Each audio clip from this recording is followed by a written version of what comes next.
we just got this room all cleaned up. Well, it's not the best, but we got this room all cleaned up, and the way the light is starting to shine, I'm starting to find that maybe I didn't sand all the way. I might need to sand a little more.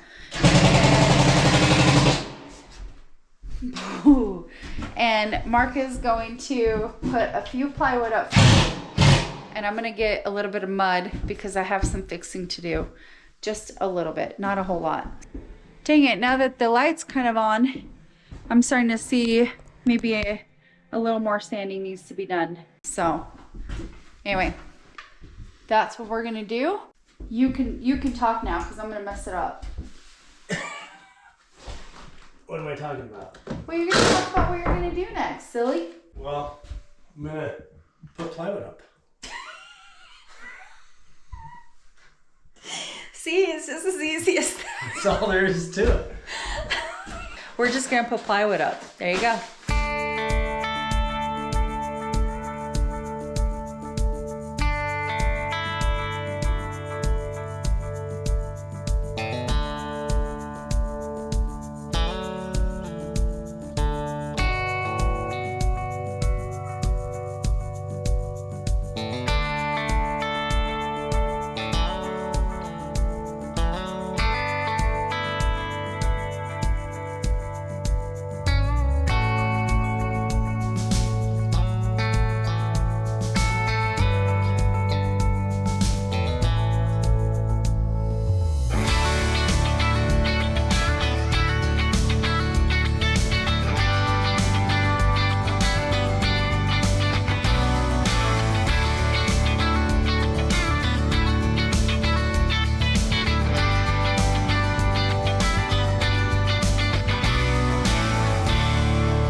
I've got the skin coat on the plywood and one more coat that I finished on the ceiling. I've sanded everything. So now I'm just gonna check my bridging across. We still have a little bit of a gap across there. It's not as bad in some spots. It's a little bigger in other spots. So I'm gonna hit one more float coat to finish floating out the tape joints, and that's probably gonna finish that. I sanded all the skim coat on the plywood and everything looks good there. So we're probably in good shape. And then I'll just make one quick look over on all the other joints and screw holes and all those kind of things, just to make sure that everything's good and finished. We just decided that since this is going to be a pretty nice finished space and the ceiling's just right there, we're going to go ahead and put a texture on it, just dress it up a little bit. I'm going to get started stamping it. I'm going to do a stamped knockdown texture. It's just a texture that I like the way it looks, and I've done it several times in different applications, and I just like it. I have my little stamper, which began its life as a chunk of 3/4 inch plywood. And I had another chunk of wood in the shop. I don't even know what that was. I think it's alder. I think it's just a scrap of alder that I had. And so I cut a handle shape and sanded it a little bit smooth and just screwed it to the plywood. And then I just load up this board with mud, and then I press it against, and I rotate and change patterns so it gives it more of a randomized pattern. And after a couple of stampings, then I load more mud and change the pattern, work it around. And I just work it around a ways. And this is a small enough space and the temperature's cool enough that it's probably going to go, I'll probably go ahead and stamp the whole surface, and then just use my 14-inch knife, and I'll come back over it and knock it down flat. That's got it wrapped. That's all knocked down good. Now in the morning, I will just hit this lightly with the sander. And all that's going to do is these little rolled edges right here from knocking down, it's going to knock those flat so the texture looks even. So as you bring the knife across, it wants to roll up this edge. So you get a little bit of a lip around some of that. But all I'll do with that is come back in the morning and I'll hit it real quick with the sander, just lightly. I'm not trying to sand anything real aggressively. Just going to take any high spots like that, any bits of little flakes or lift points on the mud will come off with the sander. And the same goes for here along the edge where the little tailings go down. I scraped them so they're clear, but I'll just hit them with the sander and it'll knock all that loose and have everything finished and smooth. Everything's done in here. Ceiling's all textured and sanded. Wall's been sanded. Vacuumed up the dust in the floor, so we're gonna get after it. We'll get this room painted tonight so it can cure overnight. And probably tomorrow we can start putting panels up and put the lights in. We'll mount one of these cabinets, these big ones that we got. One of them's gonna mount on this wall over here. And we'll probably mount it to the ceiling with a gap underneath. And then the other one we'll set out of the way for now because it's going to go down in the kitchen on the same wall as it corresponds in the kitchen.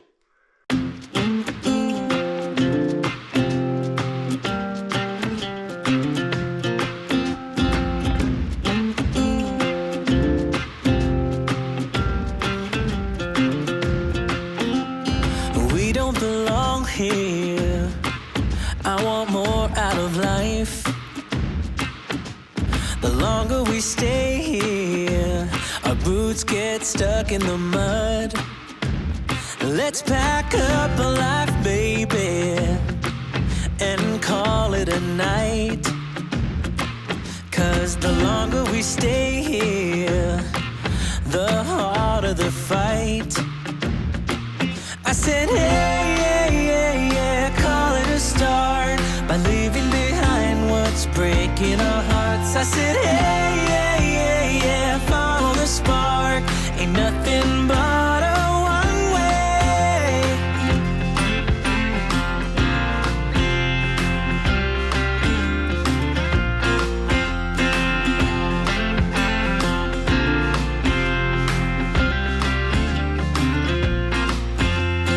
We won't regret this. Let's kiss the past goodbye. I I'm longing to live this free life I've been hearing about. You will see us howling like wolves in the night, 'cause nothing is stronger than wanting what you might get. I said, hey, yeah, yeah, yeah, call it a start by leaving behind what's breaking our hearts. I said, hey, yeah, yeah, yeah, follow the spark. Ain't nothing but a one way.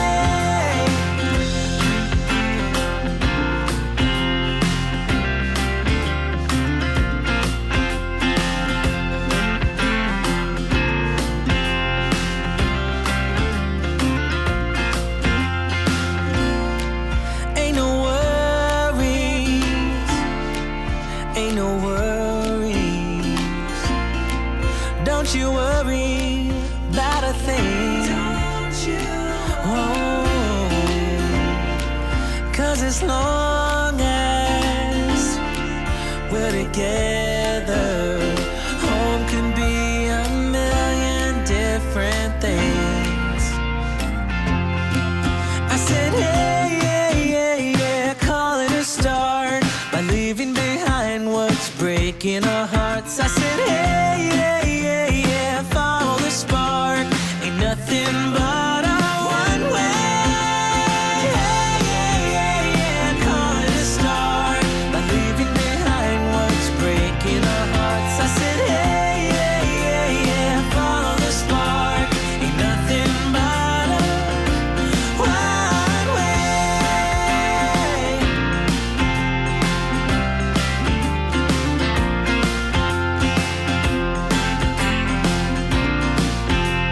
Ain't nothing but a one way.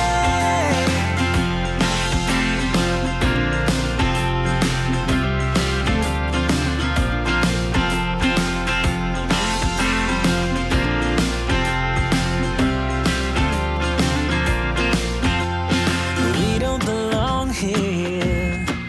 I want more out of life. The longer we stay here, our boots get stuck in the mud.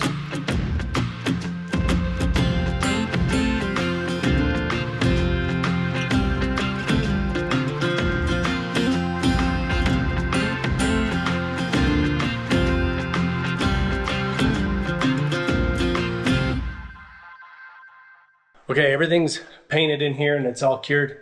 So we started moving some stuff in and getting it positioned. Just made it kind of a late night of it. But we got one of the habitat cabinets installed. That one will go here. And then we're gonna build shelving across this back wall all the way to here.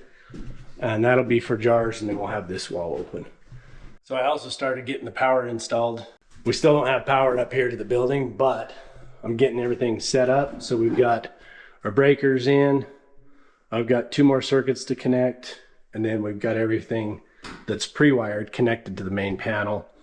We've got one of our inverters and one of our solar charge controllers. This charge controller here will come through this conduit, and that feeds down off the hill to where our solar panels are currently. Then we have one other conduit right there. That's the one that goes up to the shelter up on the hill, the animal shelter. So those power panels can come down from there, and they'll get mounted into another charge controller and a second inverter that goes right here that's twice as big as this one, and that'll be the inverter that runs the shop. And this inverter will feed to this panel that will send down to the sub panel in the other buildings. The other thing I've got to do real fast is I've got to, right in here, put another hole for a box and run this big 6-gauge wire that's going to go down to the back wall of the building here, and that will be my generator plug. Eventually we're going to put a pad out behind the shop here, and we'll put a stationary generator. For now, I'm just going to have a plug on the back of the building, a shoreline plug that we can plug in the generator. I'm going to bring this wire out of this box temporarily and wire it into the top of this panel. Plug in the generator outside, out back, fire it up, make the panel go live, and be able to check lights in here, power in here, power in the compressor room. All these cool things that we've been really working toward, I'll be able to check them all out and really finally see them come to life. Back over there in the corner behind the building is where we're going to put our propane tank and stationary generator pad. I'm going to mount the box here for now, and then I'll run a conduit out of the bottom and over there so that when we're ready to go with the generator, I can pull the wire through here and have it connected up and have that stationary generator there. But I'm going to probably keep a plug right here on the back wall just in case, as a redundancy. That way I can always take one of my portable generators and set it here on what will be the covered porch and plug it directly in case we ever need to back up. I'm going to do a surface mount box so that it's easy to disconnect, put the siding panels on, and then reconnect it. I had 2 lengths of this 6-gauge wire, and one was significantly shorter than the other, and I wasn't sure if it was going to be long enough. I was hoping that the short one would be long enough to go from the generator plug on the wall and still be able to plug in up here temporarily to test things out. Ultimately, it's going to connect here at the inverter. It just so happens that it is. That means that the long wire that's left, I can route and use to get to my welder plug so that I don't have to worry about buying separate wire for that too. So should be in good shape. That's lucky. That's lucky. I needed just a little refresher on how to put these outlets in, so Mark explained it to me. But I got one of the outlets put in, and I'm going to do the rest. And then before I screw them to the wall, I'm going to actually just have him look over it, make sure I did it right. Or everything is like tight and there's no loose like wires and stuff. So, one done, and I think I have like 4 more to go.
we have to complete the circuit at the light? You can do it wherever, and every electrician does it their own way that they prefer. You have different ways of doing it. Some guys pull power to the switch box, and the power comes there and then goes up to the lights. Some guys pull it from an outlet to the light box and then pull a switch to the light box. And just because of the proximity of where things are in this room, I chose to bring the power to the light because I didn't have the walls I didn't know exactly where the walls were going to go for these outlets and everything. Yeah. So I wanted to get that power run, so we brought it to the light instead of an outlet. Okay. So this one being the power, the main power, that's why I wrote on them. And I pulled them.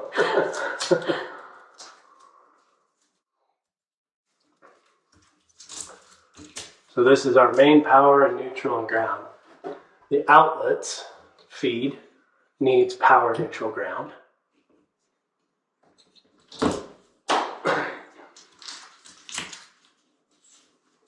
So those will all get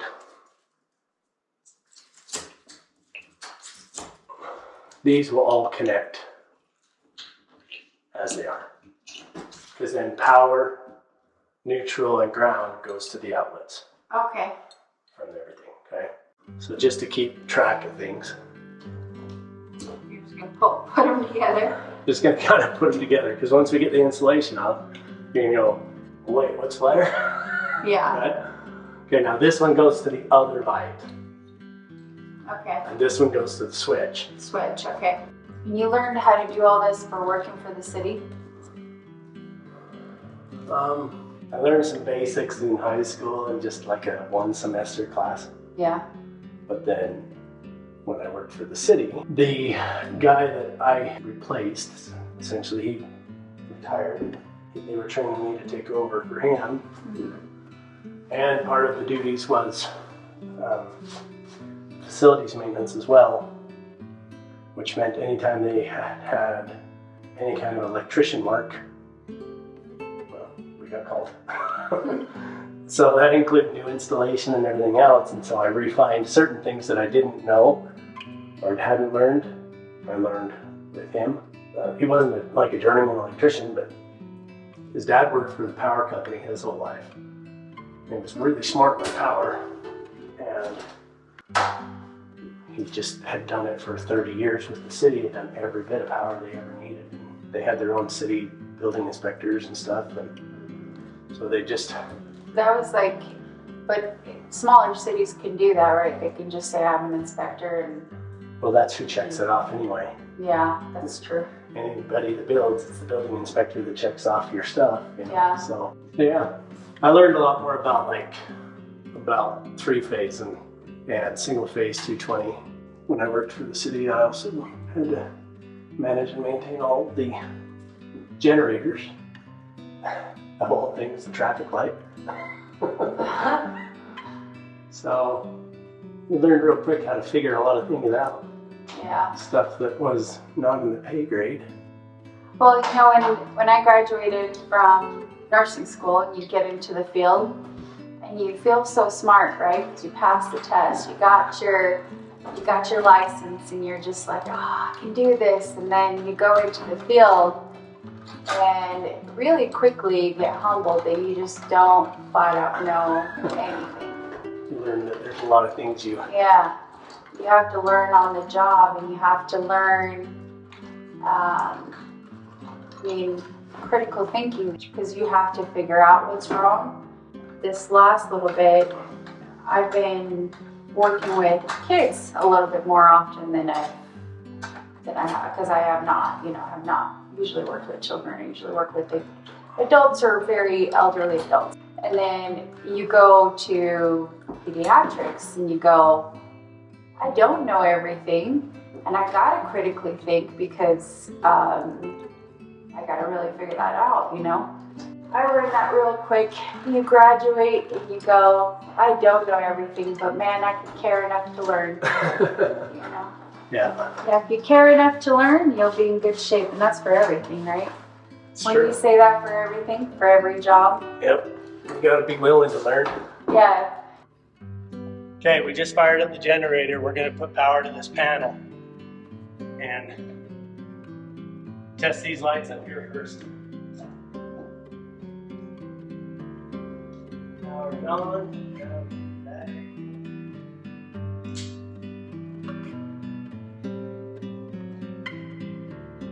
Hey. Hey. That's all right. That's all right.